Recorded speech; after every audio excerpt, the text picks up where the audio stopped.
This is Apostle Amashia from Abundant Life Ministry International on Amashia TV. Kusikia ni jambo moja, kuelewa ni jambo lingine. Ndio maana kuna mtu alihudhuria shuleni kila siku lakini akawa mwisho, na kuna mwingine alihudhuria shule kila siku na akawa wa kwanza. Utofauti wao ulikuwa kwenye nini? Kwenye kutii maelekezo. Kwa baraka za Mungu haziji kwa kutamkiwa. Baraka za Mungu zinakuja kwa kutamkiwa alafu ukafanya. Kwa kuna watu leo hawatakiwi kulalamika kwa nini Mungu hakujibu. Unachotakiwa kujua ni kwamba kuna namna haujatii, ndio maana hauko kwenye hiyo position ambayo Mungu alitaka uwe. Naeleweka kweli? Kiwango chako cha kutii mbele za Mungu ndicho kitamfanya Mungu akubariki. Kwa hiyo unatakiwa kufanya, ongeza utii. Ongeza nini? Utii. Kusikia ni jambo moja, kutii ni jambo jingine. Sasa wengi tumekuwa tukisikia, ila kuyatendea kazi yale tuliyosikia ndio ngumu. Ukiambiwa no, iwe no. Ukiambiwa yes, iwe yes. Na hata kwenye familia, baba anaweza kawa na watoto 10 lakini akampenda mmoja. Alina mtii.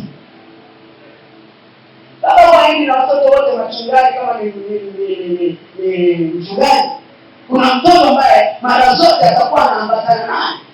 Yeye kama anaenda kuchunga. Sawa? Lakini kama kuna zamu ya wengine kwenda kuchunga, anawaruhusu waende wao. Lakini yupo mtoto mmoja ambaye baba akiwa anaenda machungaji anaambatana naye. Kuna nini anamfundisha? Kuna vitu ambavyo ameona anaweza kuvipanda kwake na vikaja vikaleta nini? Matunda. Kwa hiyo sio swala la kila mmoja kupenda. Utii wako ndio unaweza kumfanya Mungu akajifunua kwa ukubwa ndani yako.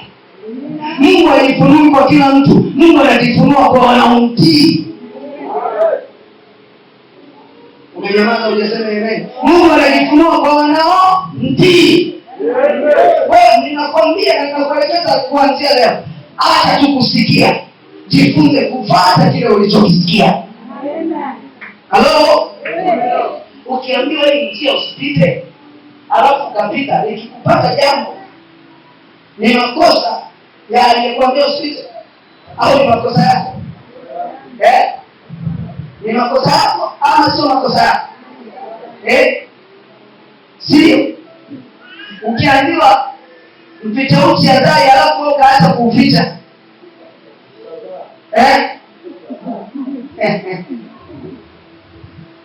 Hujanielewa. Usipoficha ni makosa ya mwenye mithali au ni wewe?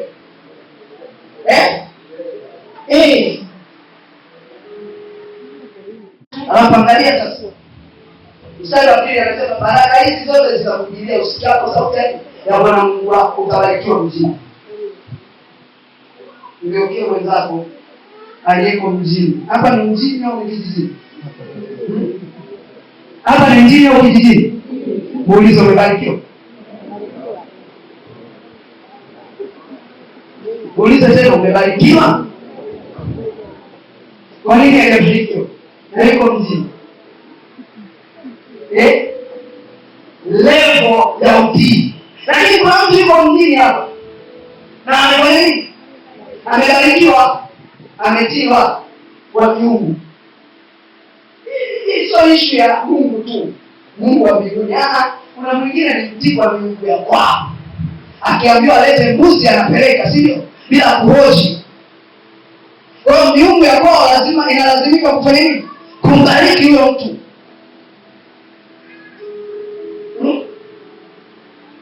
Kuna mtu kila mwezi wa 12, hata kama ni kupanda lori la ng'ombe, lazima awepo moshi.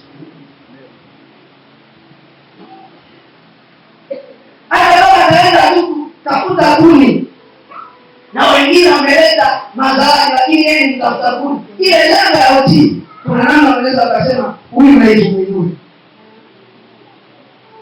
Hawezi kumjadili yule ambaye anaenda. Ndio maana unaweza kukuta watu wa kanda ile ya kaskazini kule wamefanikiwa sana, si kwa sababu kila mtu ana uwezo wa kufanikiwa. Kuna namna wanafanikishana. Kwa wanapofika kule wanakuwa na maswali ya kuulizana. Wewe mwaka huu umeachieve nini? Swali gumu hilo. Muulize mwenzako anaanguka kwenda nyumbani kwenu nini?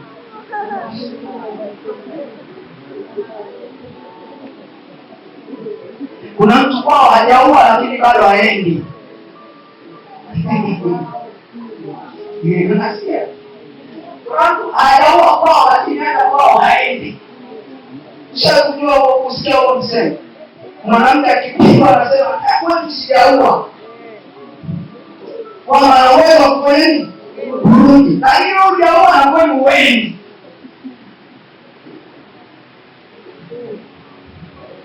Ili watu wachieve in this life, unatakiwa uwe na discipline, unatakiwa uwe humble. Wanyenyekevu ndio Mungu anaweza akawasaidia, wanyenyekevu ndio ambao watu wanaweza kuwasaidia. Achievement yetu na uzuri, achievement yetu na elimu, achievement yetu na ufahamu mkubwa, achievement inaletwa na heshima na utii na nidhamu.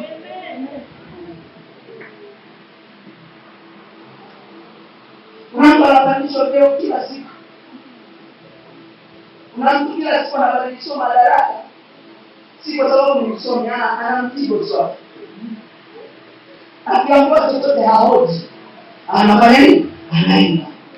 Level ya utii inaweza ikafanya nini? Ikakusaidia. Kwa hiyo kuna mtu yuko mjini hapa leo, alichobahatika kuwa nacho hizo nguo alizozivaa.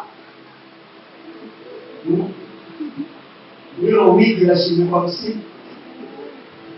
Wakati kuna mtu hajaokoka na ile andiko alijua, lakini amebarikiwa ana wigi la milioni 5 Brazilian hair.